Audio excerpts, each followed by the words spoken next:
Good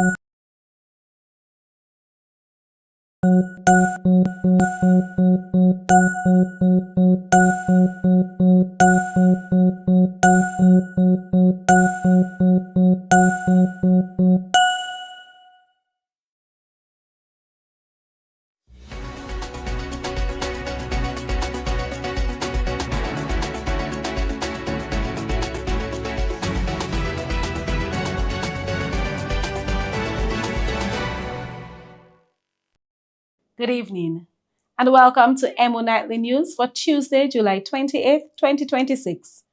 We are your presenters, Anna Gordon and Michael Pierre. In the headlines, Miss Dominica embarks on quest for first regional crown. Cruise stakeholders begin 3-day symposium. Portsmouth family appeals to the public in search for missing teen. St. Lucian leaders raise concerns over road traffic fatalities. Ebola response workers strike in the Democratic Republic of Congo. Trump calls protester communist after Michigan rally disruption. And Team Dominica records major basketball win at Windward Islands school games.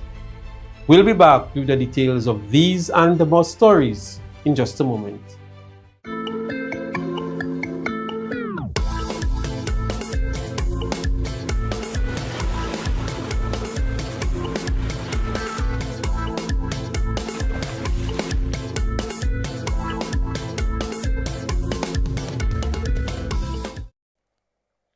First up in local news, the 2026 Cruise Stakeholders Symposium officially opened on Monday, bringing together tourism stakeholders, frontline service providers, and regional and international cruise experts to discuss the future of Dominica's cruise tourism industry. The 3-day symposium, hosted by the Ministry of Tourism and the Dominica Discover Authority, follows a record-breaking 2025-2026 cruise season, during which Dominica welcomed more than 409,000 cruise passengers on 250 vessel calls. Speaking at the opening ceremony, CEO of the Discover Dominica Authority, Mara Williams, said the symposium provides an important opportunity for stakeholders to work together to strengthen Dominica's position as a premier cruise destination while improving the visitor experience. So this presentation provides an overview of a cruise visitor performance during the 2025-2026 season, highlighting key trends in visitor arrivals, monthly performance, and the projections for the upcoming 2026-2027 season. The analysis demonstrates the continued recovery and growth of the cruise tourism sector, reflecting increased demand, stronger cruise line deployment, and the destination's growing appeal. It also outlines the opportunities and the considerations for maintaining this positive trajectory through continued collaboration and destination readiness. And all this is thankfully because of not only us, but our stakeholders who are here today. You will see the presentation on the screen. Between October 2025 and April 2026, the destination welcomed a total of 490,761 cruise visitors, representing a 23% over the corresponding period of the previous cruise seasons. This significant growth reflects the continued rebound of the cruise industry and the destination's strengthening position within the Caribbean cruise market. Notably, this represents the strongest October to April performance since 2010-2011 cruise season. Over the next 3 days, participants will examine emerging cruise industry trends, destination readiness, customer service excellence, artificial intelligence in tourism, shore excursion development, and strategic leadership. Officials say the symposium forms part of ongoing efforts to enhance service standards, strengthen partnerships, and ensure Dominica remains competitive in the regional cruise industry. The event concludes on Wednesday with an interactive product development workshop facilitated by the Aquila Center for Cruise Excellence. The Tibo Reunion 2026 celebrations continued on Monday evening with a vibrant history night, bringing together residents, returnees, and visitors for an evening dedicated to preserving the village's rich heritage and culture. Historian Dr. Lennox Honeychurch captivated the audience with an insightful presentation on the history of Tibo, highlighting the village's origins, traditions, and the resilience of its people. They were everywhere. They were down in Portsmouth, that was in those days called Uyuhao.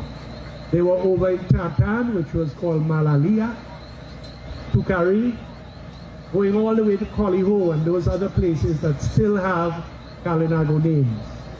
But as the French and later on the English came, they pushed the Caribs further and further away.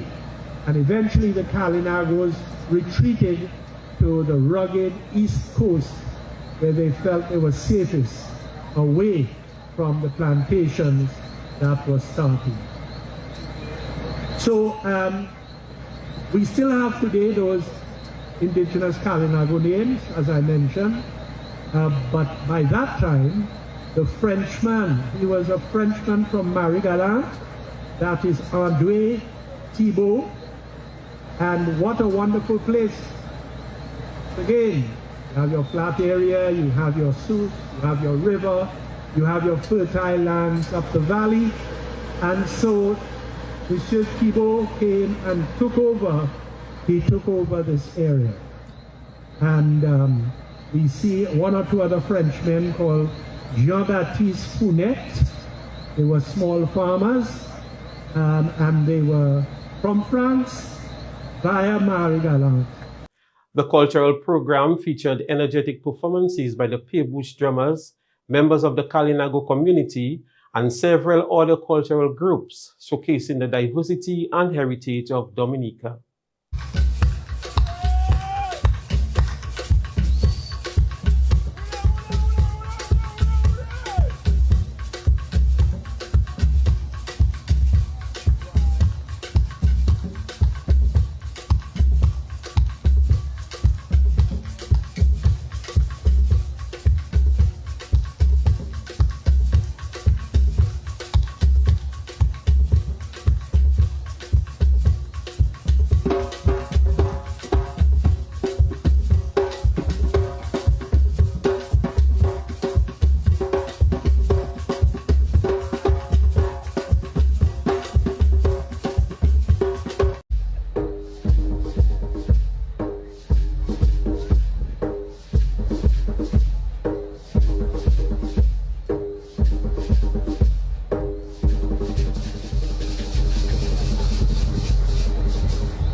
One of the evening's highlights was the traditional ring game known as Lawon.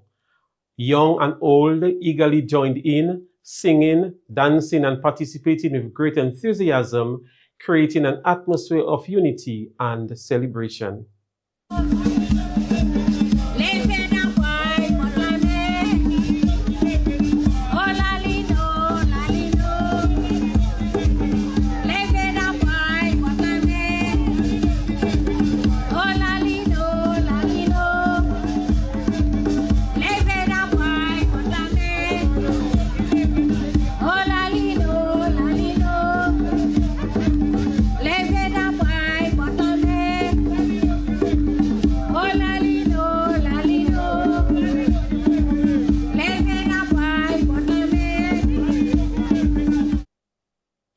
The Electoral Office of Dominica is assuring the public that the voter confirmation process is secure and requires the physical presence of every voter. The clarification comes amid recent concerns about the procedures being followed at the voter confirmation centers. We are aware as we roll into the by-election that we are going to have a number of fake news out. And that is why we have a website at the Electoral Office that we put out information for the public. And we are open. Any question that is asked, we try to answer the question to the best of our ability and to give the information. We are open and balanced and fair, and we are ready to answer questions to the public or to meet the or to answer the queries that the public may have, right? So we want persons to look for the information that is put out by the Electoral Office, the authentic information and not fake news to be guided. These things they come out to cause people to have doubts and to dissuade persons from going into the centers to actually participate in their electoral rights. So please, we are asking persons to contact the office in the event you have a query or you have a question. The Electoral Office says no one can be confirmed by simply submitting documents. Every voter must appear in person with a registered witness from the same electoral district.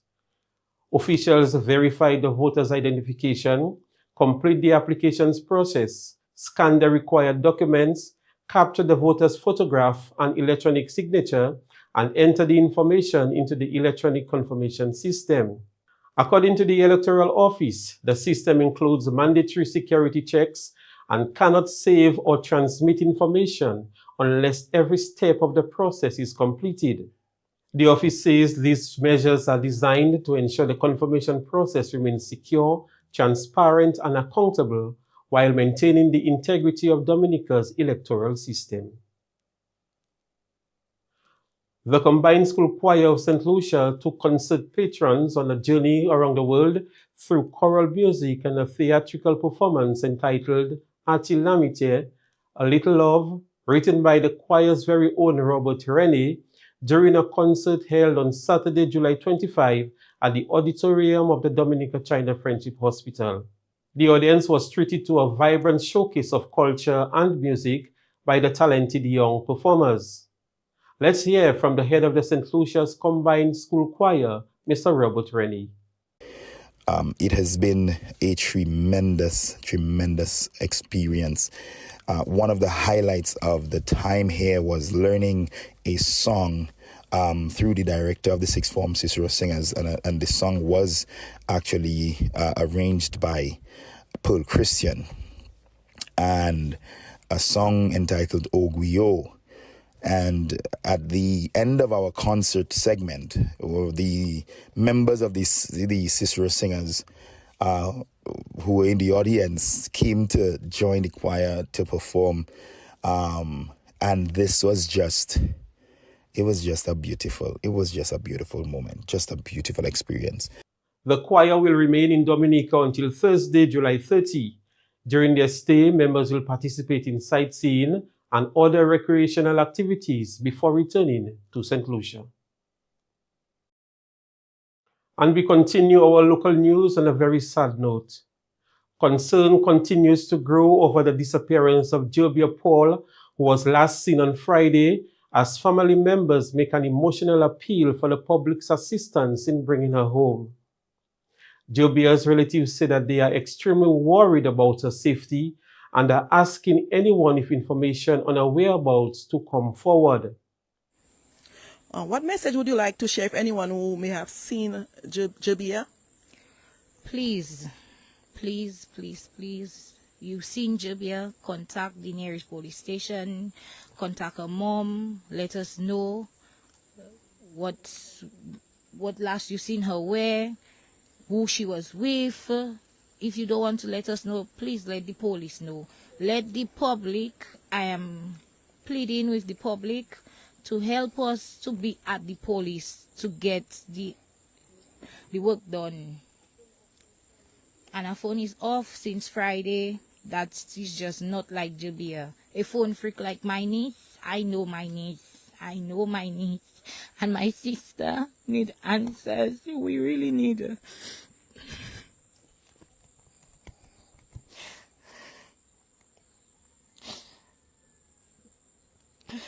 If Jabia is watching this interview, what would you like to say to her? Javi, we need you home.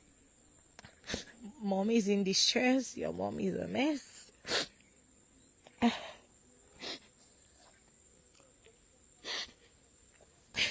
I'm tired, but I'm not giving up. Please, come home. You have many homes to come to. Come home to one. Let us know. Anyone who has seen Jobia Paul or has information that could assist in locating her is urged to contact her mother at 276-4052 or report the information to the nearest police station.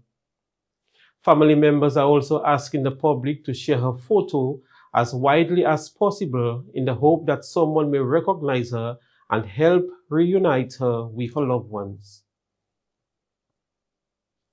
And finally, on the local scene, Miss Dominica 2026, Denisha Yuzeb, will make her debut at her first regional pageant when she represents the Nature Isle at the Bank of Nevis Miss Caribbean Culture Queen pageant. The pageant will be held in St. Kitts and Nevis on Monday, August 3, 2026. The pageant will feature 10 participating countries. Yuzeb says representing Dominica is both an honor and a responsibility. She expressed pride in representing the island and serving as an ambassador for her country. Representing Dominica on the regional stage in the Bank of Nevis Miss Caribbean Culture Queen pageants is both an honor and a responsibility. As the Nature Isle of the Caribbean, we have a very rich culture and a unique identity, and I'm so proud to share that with the wider region. So this opportunity is not just about winning a crown. It is definitely about serving as an ambassador for my country and, of course, building meaningful connections with my Caribbean sisters. So I hope to make Dominica proud and continue that legacy. She also expressed gratitude to all Dominicans for their encouragement and support as she prepares for the competition.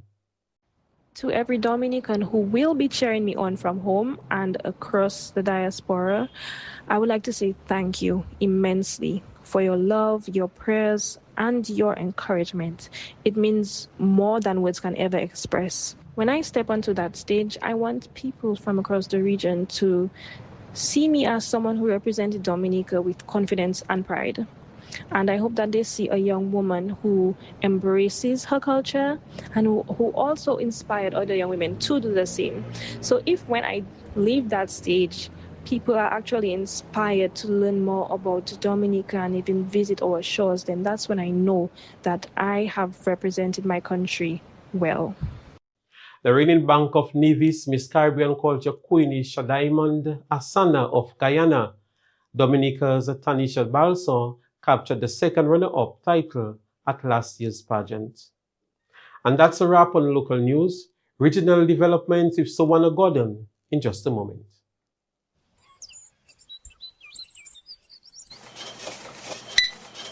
Tico, that's $800. Cash or card? When cash is low, Tico is still ready. Always card, Chalo. Would you like a copy of the receipt? No, Chalo. NBD already sent me the alert and I'll see it on Mo Banking later.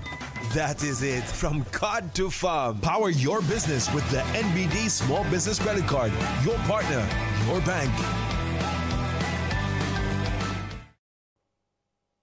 In regional news, the Caribbean Public Health Agency, CARPHA, and the Organization of Eastern Caribbean States, OECS, have renewed their partnership to strengthen travelers' health and boost health security across the region's tourism sector. A new agreement signed on July 9th extends CARPHA's tourism and health program through December 2030, helping OECS member states improve disease surveillance, health standards, and emergency response. Officials say the initiative will support safer tourism destinations while protecting one of the region's most important economic sectors. Since 2021, nearly 300 tourism businesses have joined the program. About 3,000 workers have received infectious disease training, and 56 tourism facilities have earned the Healthier, Safer Tourism Award. Jamaica's Health Minister, Dr. Christopher Tufton, says about 50 Cuban nurses will relocate to the country under individual employment contracts with Jamaican health authorities. The move follows Jamaica's decision to end its decades-old government-to-government medical cooperation program with Cuba after the two countries failed to agree on new terms. According to the ministry, the new arrangement will help address healthcare staffing shortages while ensuring compliance with Jamaica's labor laws. Dr. Tufton also says the country is expanding recruitment efforts to include healthcare workers from Ghana, Nigeria, India, the Philippines, and the Jamaican diaspora. Chinese nationals received the largest number of work permits issued in Jamaica during 2025, according to the latest Economic and Social Survey by the Planning Institute of Jamaica. The report says 2,441 permits were issued to Chinese nationals, followed by 882 for Indian nationals and 307 for Cubans. Overall, the Ministry of Labour approved more than 5,500 work permits during the year, with most going to workers in the wholesale and retail trade, construction, and accommodation and food service sectors.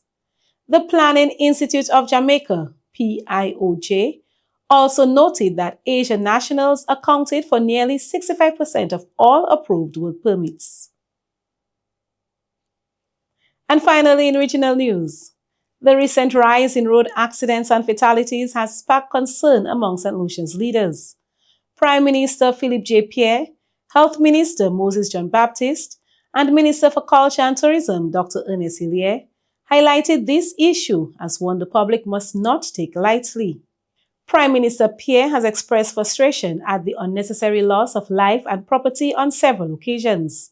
On Monday, he told reporters that people must treat their road safety as a personal responsibility, while noting the government will continue to play its role. Meanwhile, non-fatal road accidents continue to strain the already compromised healthcare system, as highlighted by Minister John Baptist.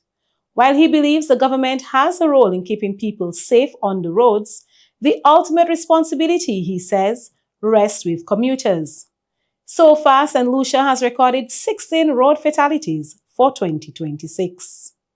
That's all for regional news. We'll be right back with international news. Blast Gaming presents its biggest job whatever. Blast Mystery Progressive. I'm so excited. I can't hide it. In your blast up and rising. And I like it. It going up and up and up and up and up. Blast up and up and up and up and up and up. Play selected games to win in the Blast Mystery Progressive. Pick until you match 3 gems and win one of the 5 cash jackpots. Or you can blast up with the Mystery Progressive jackpot. It going up and up and up and up and up. Blast up and up and up. Blast Gaming. On the international scene, healthcare workers at an Ebola treatment center in the Democratic Republic of Congo have gone on strike over 2 months of unpaid salaries, raising concerns about patient care as the outbreak worsens. Doctors, nurses, and support staff say they have continued working on the front lines despite not receiving promised wages. Health officials report more than 1,400 deaths and over 3,200 confirmed cases. The outbreak, centered in Ituri province, is caused by the Bundibugo strain of the Ebola virus, which currently has no approved vaccine. Conflict, displacement, and limited access to affected communities continue to hamper efforts to contain the disease. Britain's new Prime Minister, Andy Burnham, welcomed Ukrainian President Zelensky to the United Kingdom on Monday, in the first visit by a foreign leader since Burnham took office. The leaders discussed continued military, humanitarian, and economic support for Ukraine, as well as long-term cooperation between the two countries. Burnham reaffirmed Britain's commitment to supporting Ukraine, while Zelensky thanked the UK for its continued backing as Russia's invasion continues. And finally, in international news, a protester was escorted out after interrupting US President Donald Trump during a speech at an auto industry event in Michigan. After the interruption, Trump called the individual a communist and warned supporters about what he described as the growing threat of communism in the United States. The incident has drawn mixed reactions and is expected to add to political debate as the US election campaign continues. And we'll be right back with sports.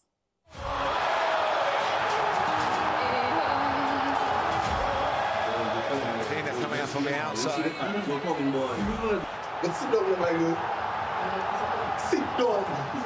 Tina coming up on the outside. Looky. Oh.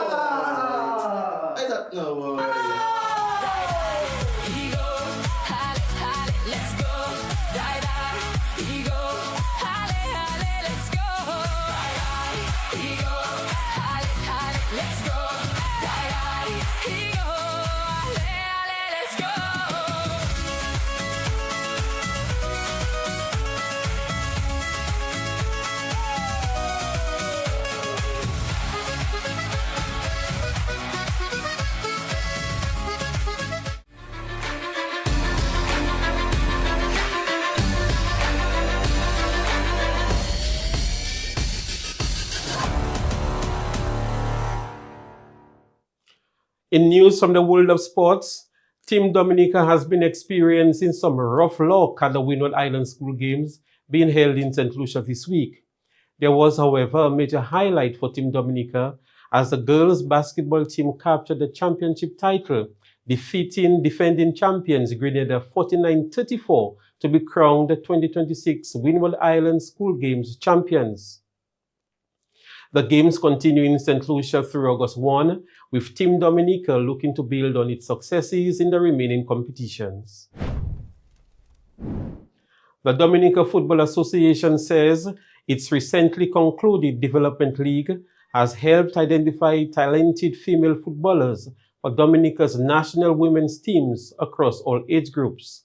Technical Director Jerome Badwill explains. This is important for us.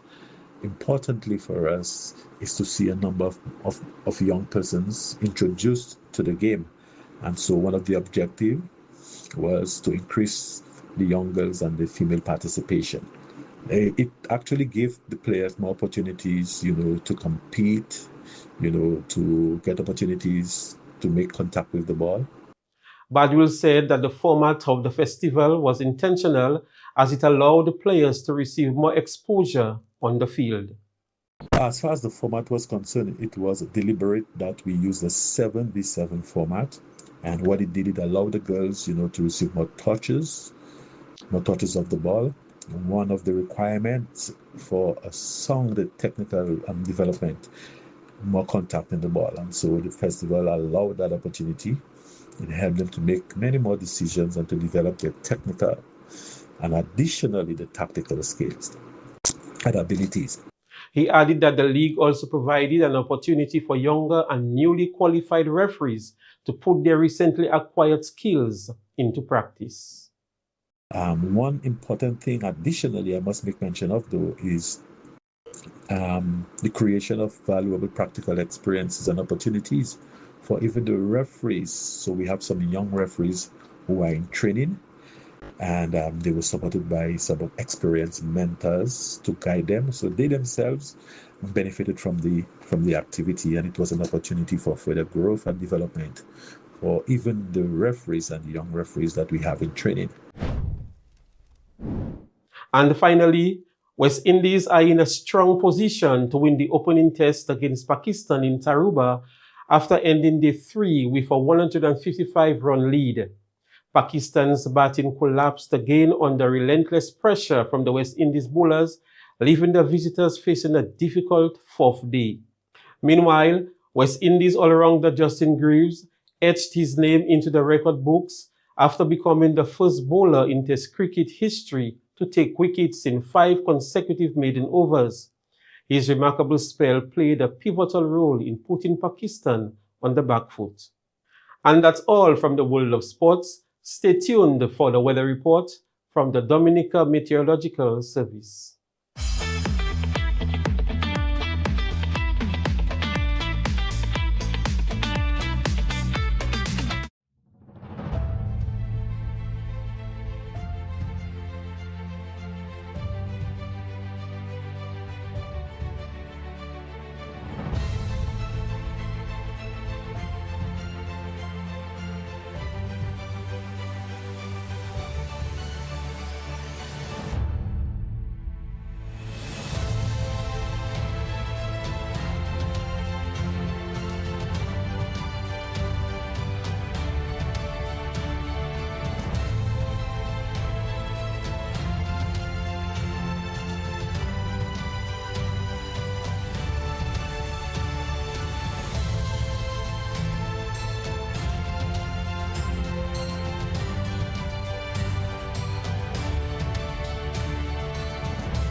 This has been Nightly News for July 28, 2026. We are your presenters, Soana Gordon and Michael Pierre. Remember, Staycation Dominica continues through the month of August with special rates on local accommodations and tour packages. And if you haven't yet experienced the Tibo or the Dailies reunion, both happening this week, there's still time to join the celebrations and be part of this unforgettable showcase of Dominican history, culture, and community spirit. Do have a lovely evening and be sure to join Rick Francis on Wednesday evening as he presents the news package. Good night.